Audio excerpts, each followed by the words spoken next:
امروز حاصله فункцияی نشانگی دیده میبریم. بیایم به خاطر بیاریم فункцияی نشانگی چی بود؟ چرا که در این رسم من گرافیکش رو موندم. فункцияی نشانگی هم وقت یا افزون شونده یا کم شونده است. بعضی خصوصیت هاش رو باید به خاطر بیاریم. ما میدونیم که از نقطه 9 و 1 میگذرن. و خط x رو یگان وقت نمیبرد این فункція. البته که ما در باره فункцияی نشانگی ساده گپ زده شدیم. و امروز کدام فункція مخصوص رو میبینیم. فункція مخصوص نشانگی این چی بود؟ یه در درجه x. حاصله همین رو میبریم و بعد این یه در درجه یگان فункції مرکب رو میبریم. از این سر میکنیم. بعد به دیگر عدد ها حاصلش رو میبریم. بیاین سر کنیم. فرمولش یک رو داده میشود. این فرمولا مثلا اگه آماده شدن چی معنی دارم؟ فункція ما داده شده است. در اینجا حاصله ما داده شده است.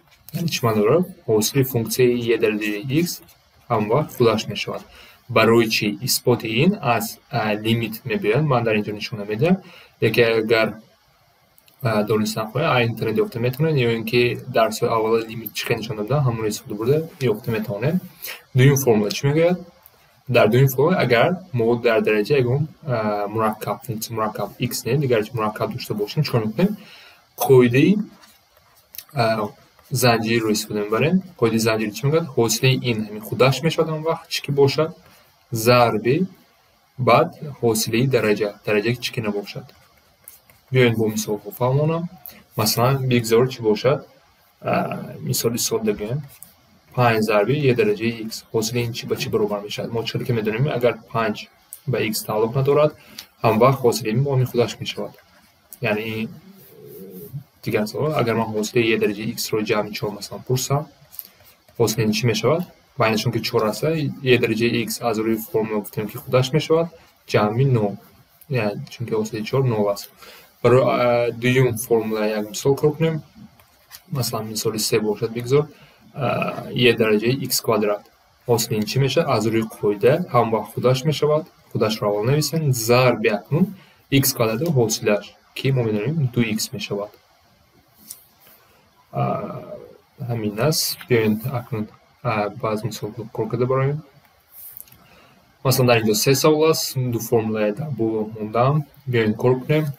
یک چی میشود؟ حاصله همین فункція مرکب رو یابیم از روی همین دو بینشون جمع است. هر دویش رو علایده حساب میکنیم. حاصله این طرف چپش جمع چی میشود؟ با خودش میشود هم با خودش میشود جمع. اکنون یا کنیم جای x minus 3x میشه. من در اینجا دویمش رو حساب میبرم. یعنی از روی فرمول خودش رو نویسیم ضرب اکنون حاصله درجه حاصله minus 3x. بیاین قدم به قدم نویسم. اگر چی میگوید؟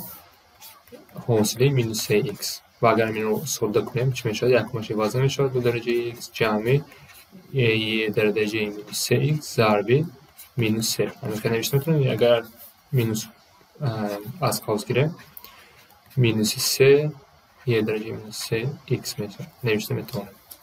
دیومش رو کار کنیم. چرا که میگن در اینجا دو فункція گوناگون داریم. بینشون ضرب است. قاعده ضرب رو باید استفاده بریم. حاصله این فункція چی میگوید؟ حاصله یکمش دیگر رنگ رو اگر انتخاب کنم این میشود 2x ضرب یه درجه minus x. قاعده ضرب رو اگر به خاطر بیاریم در اینجا اگر نویسم حاصله چی بود؟ حاصله یکم فункція ضرب دویم جمع حاصله فункція دویم ضرب یکم فункція است. جمع بعد بینش اکنون حاصله یه درجه minus x این دویمش رو باید استفاده برم چون که در اینجا x نیست minus x است. minus x ضرب اکنون حاصله درجه minus 1 ضرب یکم فункція این x کوادرات میشود. اگر ما این رو ساده تر نویسیم این به چی برابر میشود؟ 2x ضرب یه درجه minus x minus 1 رو اگر minus یه درجه minus x ضرب x کوادرات این حاصله است. آخرینش رو کار کنیم. در آخرین چی میگه؟ اکنون در اینجا ما دو فункція داریم. تقسیم حاصله تقسیم رو قاعده تقسیم رو استفاده میبریم.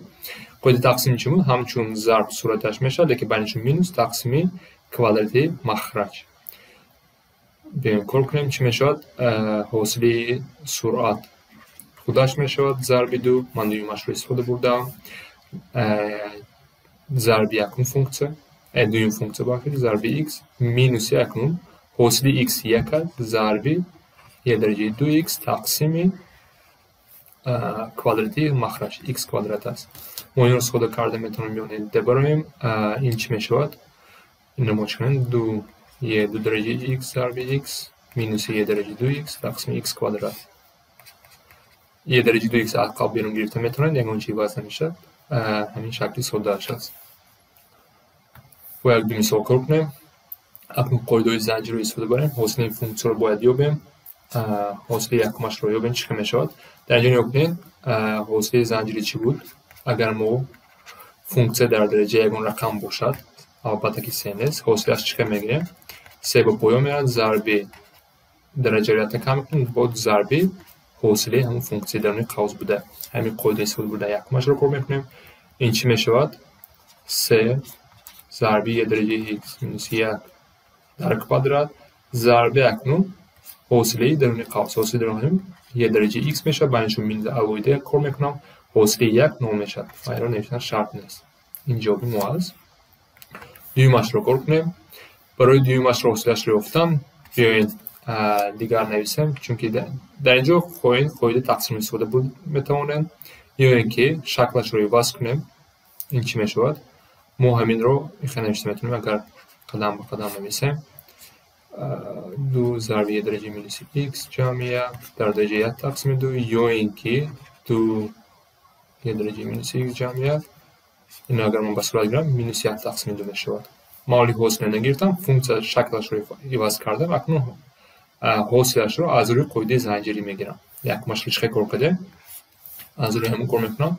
در اینجا اگر نویسم چی میشه؟ مینوس 1 تقسیم 2 درون قوس یکون چی عوض نمیشود جمع 1 رو طرح میکنم از درجه مینوس 3 تقسیم 2 میشود. اکنون ضرب حاصل درون قوس. حاصل درون قوس چی میشود؟ 2 ضرب مینوس x ضرب درجه جمع 9